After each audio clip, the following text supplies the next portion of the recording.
Where in the world is Wagner boss Yevgeny Prigozhin? Belarusian President Alexander Lukashenko reportedly confirming that the Russian mercenary leader has landed in Belarus, according to that country's state media.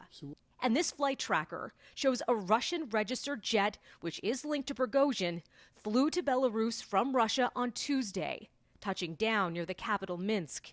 Prigozhin's trip is part of an apparent deal that allowed him to go into exile in Belarus and escape prosecution in Russia after calling off a brief mutiny against the Russian military over the weekend that marked the biggest challenge to the Russian president's authority over Vladimir Putin's 2+ decades in power. Back to Belarus.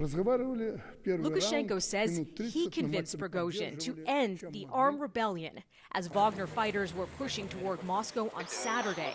Prigozhin later explained he launched the short-lived revolt as a protest against the Russian military's approach to the war on Ukraine.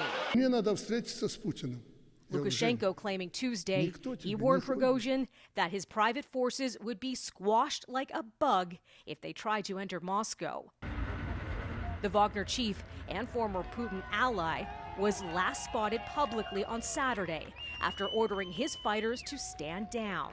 He later resurfaced with an audio-only statement Monday.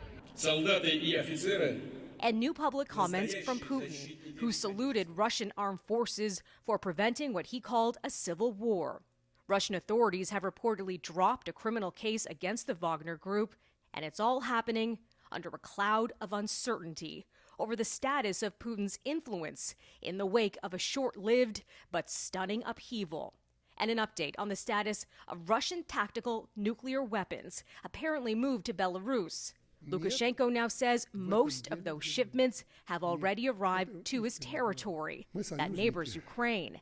He denies that Wagner forces are being used to guard the weapons. Melissa Duggan, City News.